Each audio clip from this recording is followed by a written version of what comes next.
On deck tonight, the episode titled Taizo.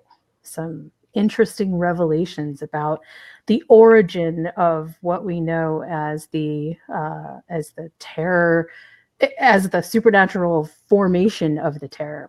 With me, I have my co-host Kinte. Kinte, how are you today? I'm doing good. I'm very happy to be here. I'm actually feeling a little bit out of sorts today. Just lots of stuff, nothing in particular. So if I need a little help, I'm going to lean on your shoulder a bit. Just Oh, letting you know that in advance. all right. Okay, so I'm just going to dive right into what I thought about this episode overall, and I'm going to give this the highest rating of all of the episodes so far. Number one, it was just it was a great reveal. I feel like I sort of already understood some of this stuff that was implied, but the way that they revealed it was phenomenal, just absolutely amazing. I loved it. um, I also felt that it was very well written to be understated without giving us just, everything hit you over the head with it. There was a lot that was going on in this episode, as it both related to Chester and as it related to, as I've spoken about before, the Eastern mythology cycle of the different supernatural pieces that we're seeing, and it's quite an interesting take. I really enjoyed it. So, what did you think? No, I thought it was very good. I was very into it. Um, excuse me. I think this is a time to, in fact, do this episode. You know, um, because then it gives, I think, like what, two more episodes left to where they can, wrap up this season. So I think that I think they did a good job with this one. It's funny because although I was kind of waiting for what maybe our sort of mid-season reveal would show us in terms of the origins of what we're looking at, I almost half expected that to come even a little bit later.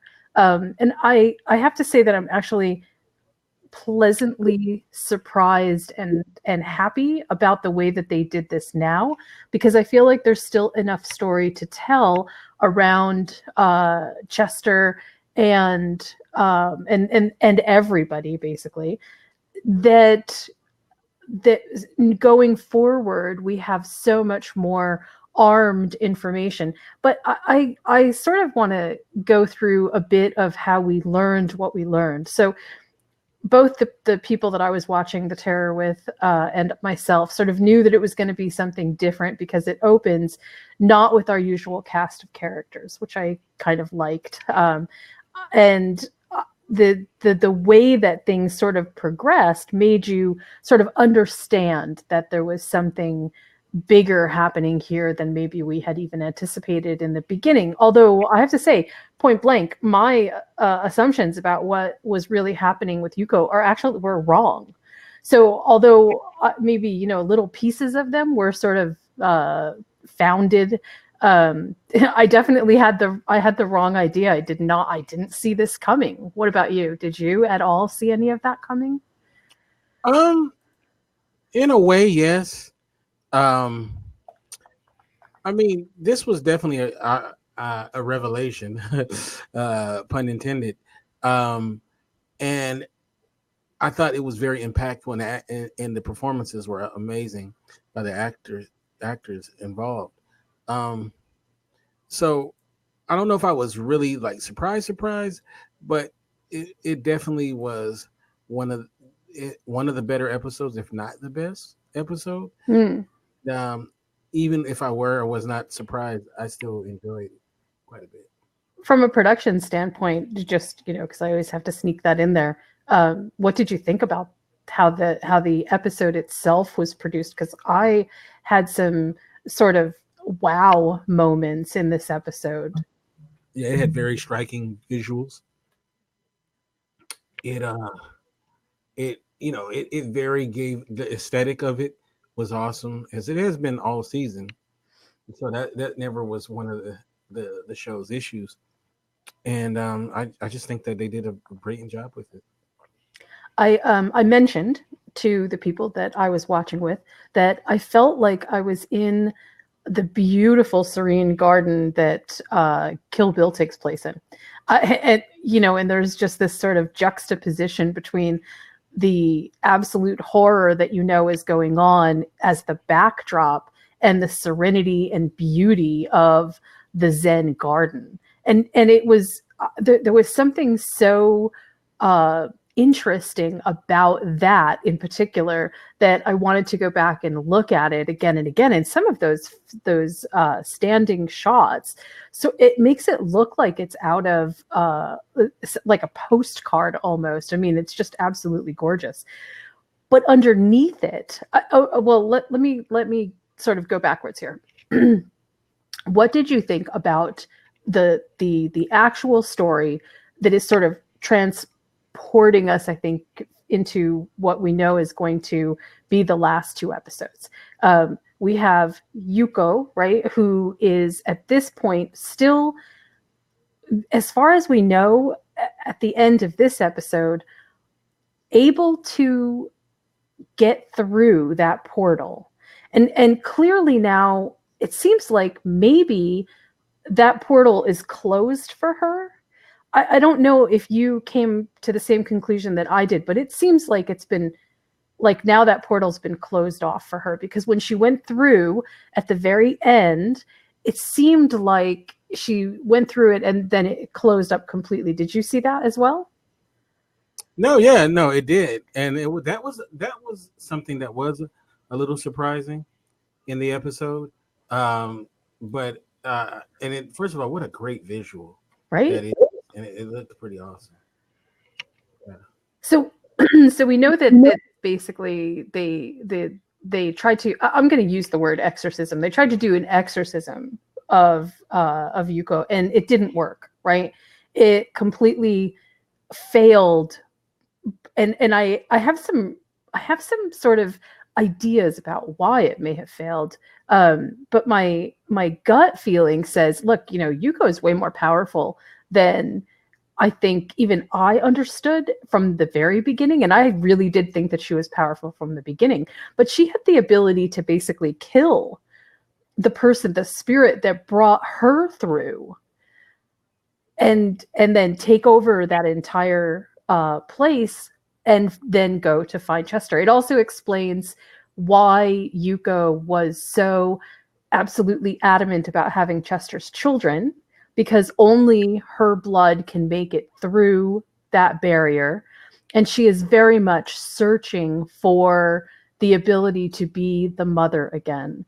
There are so many different complex layers of things that were happening there that it was, I think, easy to overlook the very human and deeply sad story of what happened to Yuko, why she was so ostracized, and then what happened to her as a result. But the other piece of that is Chester's mom and dad are also caught up in the middle of all of this. And, I've heard on multiple fronts. One, well, of course they should have told him. Why didn't they tell him? And then the other, no, that's not how it's done in Japan, for sure. You don't. That's not something that you do. That saying these kinds of things brings about a kind of I'm going to call it bad luck. It's really more like a curse, that you don't reveal those things. And then I've heard from people that say, well, I mean, look, they moved from Japan, they came to America. It seemed like there was no reason that the past would follow them and catch up with them. So, why wouldn't they just keep it secret? It's funny. I heard a whole bunch of those. What did you think? Do you think that Chester's mom and dad did the right thing by not telling him? Or is this sort of a case of, yeah, the past always kind of catches up with you?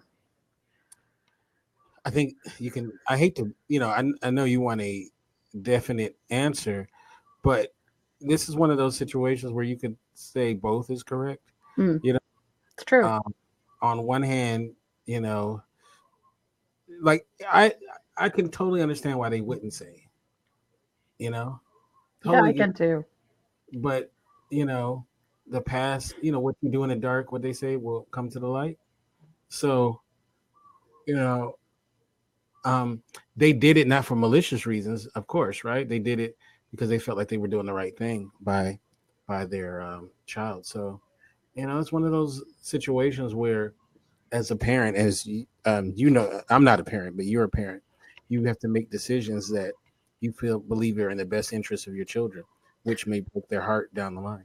Right. And it is actually kind of interesting that at the heart of a lot of this is the parent's protection of the child. That we start the entire series, The Terror, with will Chester protect his unborn child, or does he actually try to get rid of the child? And what I find fascinating about all of this parental protection is there are so many little elements along the way that don't really, at least I don't feel like they're being judgmental as much as they are being they're being cast in a light of there are things that happen as a result of your choices. And those consequences, whether you think that you understand them all or not, may be really big. And so be careful of the choices that you make. And again, I don't think it's judgmental as much as it is, hey, there's a lot of different ways for these things to turn out. And I feel like we kind of got a little bit of that with Yuko in the brothel, where she was kind of counseling Chester. I feel like we got some of that. There's just been so many little pieces like that. And also in this episode, when we had Chio, where she's the one that brought Yuko in, and she also had some very interesting things to say about choices, the choices that Yuko had made, the choices that were made on behalf of her. These are all things that play into your life, and you can't run from them. You can't escape them. I sort of love that about this. Um, I also wanted to get your sort of opinion, I guess, on what how did you think that interaction between Yuko and Chio played out? Um, you know, one thing I thought though about the way that it played out was that, you know, through this whole season, we've been basically waiting for this episode in a way, Right? right? So this is not the penultimate episode, but it's it's kind of, you know, you can almost say it is the penultimate episode to, if you think of the last two as like the finale, right? One big finale, it kind of feels like it. So getting that, the way that, you know, getting this moment, I think was huge because, you know, as we only have two episodes left, right? Yeah, there's only 2 episodes left. um this was perfectly placed, this you know, that scene, and I felt like that it lived up to kind of where I felt like it was going. Like, didn't you feel like it was going there the whole season? It's funny. Of course, I think I did really think that this was sort of where we were going to end up. However, what I was surprised about was how little sort of foreshadowing I was able to pick up on that really came to fruition. And I think a lot of this has to do with something I said very early in our podcast, back in season or in episode 1 or 2, which is I'm not equipped to sort of understand and extrapolate the mythic structure of Eastern superstition, of Eastern legend, of Eastern stories as they are told, even though they are told to a Western audience. Because we still have a lot of Western cues in this series too. I mean, there's plenty for us to sort of, sink our teeth into for sure. But but there are quintessential aspects of this which are definitely very Eastern, and they don't always line up with my, okay, this is what I think is going to happen. So while I totally believed that we would get to this supernatural revelation where obviously we knew something was going on very early, but where we would see sort of what was really behind the scenes, I don't know if I really expected for it to be quite like this. I mean, there was the stuff about the babies, and yes, Yuko wants the babies. Why does she want the babies? What does this kind of mean? I don't think that I would have guessed that Chester was actually her child. I just don't know. And I also feel like Yuko has been extremely hostile, not just to Chester's dad, but also to some of the other men. And whether that is because she just basically, has a real difficulty now with any man, or because somehow they were also peripherally related. I don't know. Did you catch any of that? No, I mean, I got to give you credit because you really see things that I hadn't seen. So, no, I didn't. Well, the other thing that I think is kind of important is from the shapeshifter uh, part of the story, the Yuri, right? Right. What I think is important for us to remember is that in some ways, the Yuri have a kind of there's a kind of strong correlation between what is happening in the terms of their scope of power and what is happening in the world at large, because I think that it would be a mistake for us to now just pick up on the idea that this is just a completely supernatural story. And because the backdrop of all of this is the horror aspect of the real world and the Japanese internment camps and what is being done to these people whole cloth just because they were Japanese, not having done anything wrong at all. And there is some kind of almost visceral connection between the stories that kind of it transcends the worlds, and yet at the same time it feels like we have two very separate pieces running, so that not everybody who is touched by Chester is actually touched by the supernatural part of the story, but everybody who is in Chester's world is touched by the horror of the real life events that are taking place, right? Does that make sense? Makes perfect sense. And so I think in that way, the terror becomes kind of an interesting story on multiple levels. And it's easy to see why people think that it works too slow. But I also feel like that is sort of that's a quintessential aspect of telling a tale that has so many different levels. I don't know if necessarily this is like, okay, this is the best story that to give people to say, hey, you should go watch this because there are so many different pieces involved. But if you can really dissect it, it's actually quite good at the core. And I know you and I have had our sort of disagreements about whether the show works or whether it doesn't work. And I keep thinking that actually it was last episode that was the pivotal turning point, not this episode. This episode was great as an explanation. But I think that it was last episode that things became sort of the turning point. Like, I'll give you an example. Of all the questions that I sort of have in my head, the biggest one is, why did Yuko have to travel in that duffel bag in order to get to Chester? Why was that necessary? Was it because she was closed off from that portal world? Or was there something else happening there? Because remember, when she meets up with Chester, the end of last episode, the last episode before Taizo, it actually was her in the most grotesque form, because she was basically almost decomposing.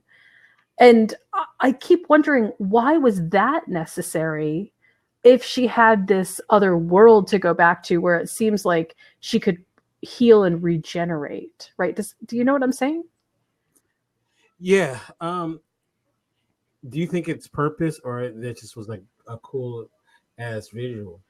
No, I think there's actually a purpose behind it. And in this instance, I either was not paying attention close enough to something that has transpired previously, or there is some unknown element that I have not made the connection with that is still to be revealed. Because it is clear that she had to come a very long way in that body and perhaps this is part of the whole shapeshifter experience, right? It's not just one level, it's multiple levels, and maybe that's what part of this is about, but I can't quite put my finger on why that needed to happen. I just don't know. If you come across anything or if you have a theory, please let me know, because I'm definitely sort of struggling with that just a little bit. That's interesting, though. I mean, it's so crazy though because there's like so many things that you could attribute to it. You know. The one thing that I keep going back to is there is a scene where she has to basically fight her way uh, from the up to the earth, right? She We see her basically digging through her grave, and then the camera flips, and you can tell that reality has now shifted from whatever was the spirit world that she was in to the real world. And I mean, she literally climbed out of her grave. Right. That was freaky as heck. It was. It was. But that seems also to be pretty monumental in the sense that if then she had been closed off, and maybe I'll just throw this out here. Maybe what happened is during the exorcism, she was thrown back into that garden because that was basically because that was the point of her origin. And if that's true, and she was back in the garden, she already knew how to exit the garden. And maybe that's why. I don't know. I'm still very much confused by it. No, dang, you bring up such great points. I'll have to really think about that. Maybe I'll even go back and watch this episode again and see if I can try to piece some other things together. I feel like this is actually something that comes from another episode and not this episode that I've just overlooked. But we'll see what we can find out about that.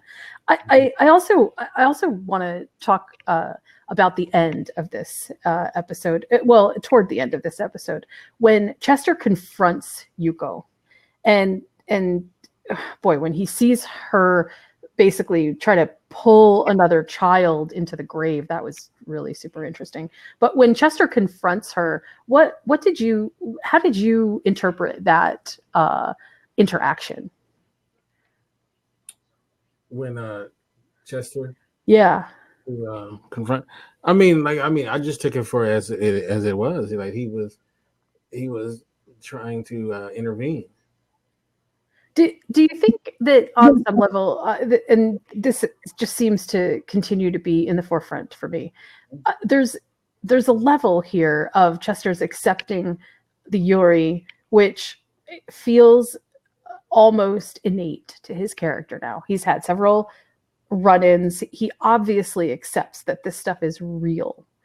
And yet at the same time, it's so interesting that he still doesn't seem to quite grasp how much this affects him. Not that it isn't personal to him, but how much it really affects just him. I wonder sometimes if that is very intentional or whether that is just sort of a remnant of something else, because it feels like Yuko is confronting Chester in a way like saying, see, this is the reality of the situation, and Chester acknowledges it, but then at the same time backs away from it. And I find that so fascinating. Like, to understand that you are the child of the very ghost, spirit, whatever you want to call it, the shapeshifter that is haunting you and obviously caused the deaths of several people. That seems pretty big. That seems very big. And Yeah, also the other thing that I think we should definitely pay attention to is it is very clear that Yuko, or the Yuri, has a kind of power that allows them to possess multiple people or people in rapid succession. Because at the end of that episode, not this episode, but the one prior, where Yuko basically climbs out of the gym bag, Yuko had possessed the guy who held him at gunpoint, who held Chester at gunpoint and made him drive. Right. So this is all sort of a fascinating piece. Oh, you know what? I think I just got it. Okay. So Yuko can possess anybody, right? But not anybody could go through that portal. Only Yuko could go through that portal. And Yuko could only go through that portal with blood that was hers, her blood. Right. And so it does seem to me like it would make sense that Yuko would need her body somehow to meet up with Chester if she was going to have any chance of pulling any other child back through that portal, through that back into the garden. Because I kept thinking, why does she even need her body? If she can possess multiple people, why does she even need her body? But that is why, because only she can get through that portal. And now that's gone. Now that world seems to be gone for her.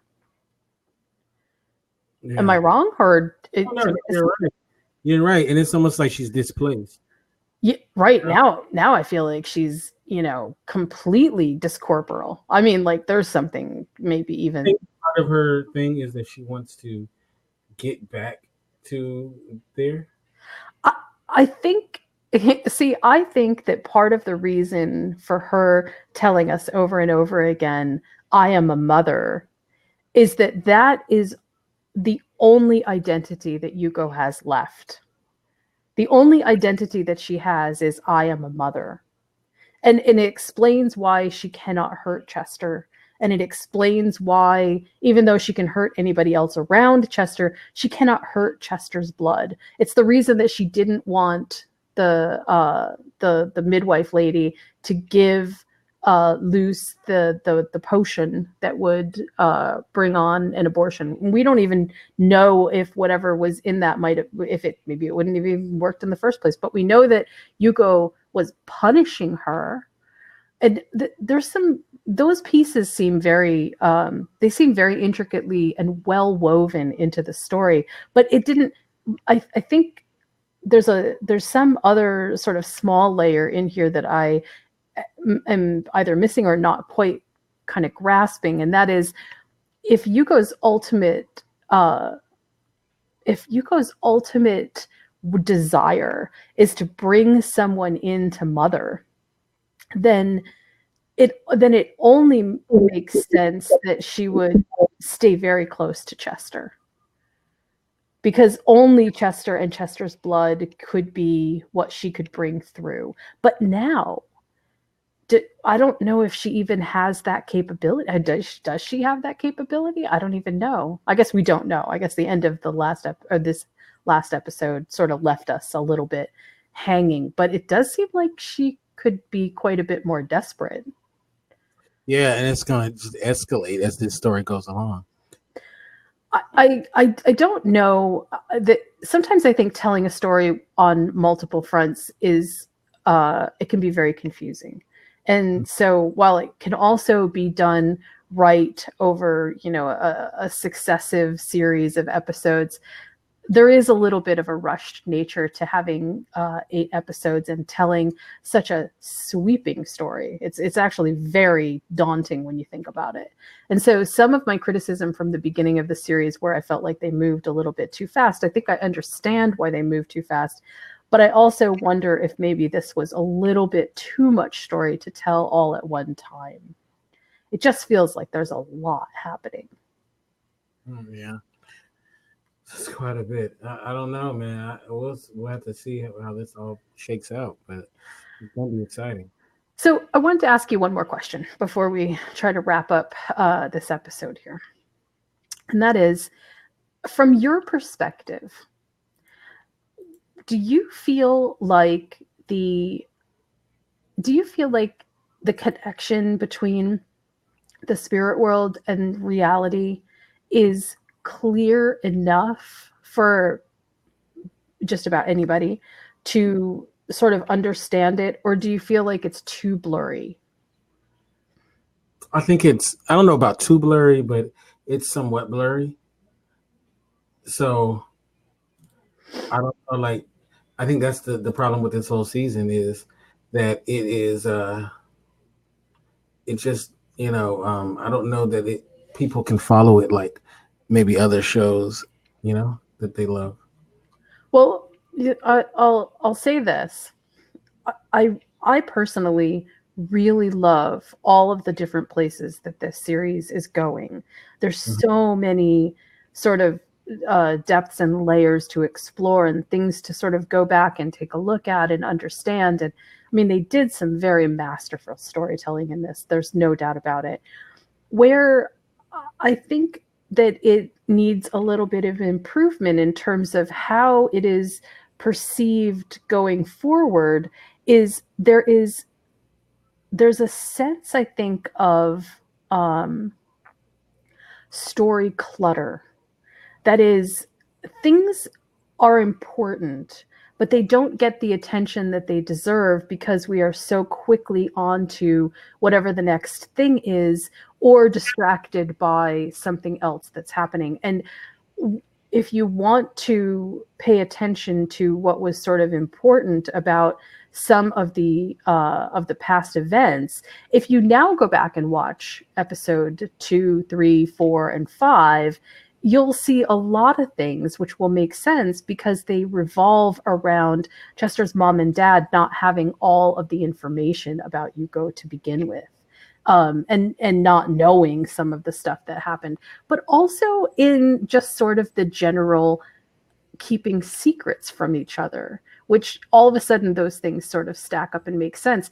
But now it takes a lot of retrospective understanding as opposed to people being, I think, used to and comfortable with a slow reveal, but a very detailed reveal. So, for audiences, I just don't know if this works in the way that they maybe would like it to work. But I think it's got that potential, right? Do you know what I'm saying? No, I mean, this show started out with so much potential, and I think in some ways it's wasted, but you know what? Um, I'm glad that they made this. You know what I mean? Well, I think the effort to create something different was not a bad one. It was phenomenal, but but there is also, I think, maybe a cautionary tale going forward for shows of similar caliber. Look, Mm-hmm. if you want to tell this kind of story, unfortunately, you are going to need to be a little bit more, or I should say, a little bit less opaque about your storytelling. And perhaps, counterintuitively, try to throw things in that are a bit more transparent because I don't feel like after talking to people who watch this show that they really get what's going on. It's like if I point it out to them, they'll say, "Oh yeah, I pointed out to somebody that the whole point of having the garden with the sands that are basically, the corrupted sands is this is the only path that you can be on. This is your true path." And in Eastern philosophy, that's a big thing. Being on the path is it's like a huge metaphor for a lot of other philosophical pieces. And when you say that to someone, they'll go, "Oh yeah, I totally get that. I see that. I see that." But I think that if you don't have this sense of, look, this isn't a riddle story. It's not Westworld where we're like trying to puzzle things out ahead of time. You know, there's something elementally that is not happening here for audiences. And I because I think, you know, from where I come from, I want more stories like this to be told. It is such a good, it's actually a good marriage of historical stuff that we really should know about and good fictional storytelling. And but in order to get audiences to buy in, I feel like we need to sort of have an open and honest discussion about how to clue people in so that they get hooked and stay hooked. Yeah, that's the main goal, I think. I know this has been sort of and we're not even done, so you know, not we're not dismissing anything, but it has been kind of a rocky, bumpy series so far in especially in this season. But I'm still firmly convinced that it's actually really good. So we'll I guess we'll try to see what happens in the next couple episodes and see if even better things happen. I suspect that Loose, we're not done with Loose. I suspect that there's still more to sort of be done here. And I also suspect, obviously, that Yuko we have not heard the last from her. So, well, I guess we'll see. So, in closing, is there anything that you want to say about this episode that you felt was? No, it was just a very, very good visual episode. It was entertaining, and I'm looking forward to the last two. Yeah, me too. I definitely am too. I'm actually, I think, looking more forward now to the next two episodes, having seen this episode, because I definitely feel like there's some interesting things still ahead. So having said that, Kinte, how can people find you on social media? They can get me at Kinte F on Twitter and Kinte Ferguson on Instagram. And of course, the website is indyradio.org. And you can indyradio.org. Oh, sorry. Say that again. indyradio.org. And you can find me on Twitter at followingbliss1, or you can check out my websites at criticallaughs.com and moviesmakethemeal.com. So until next week, we'll see you then. Peace.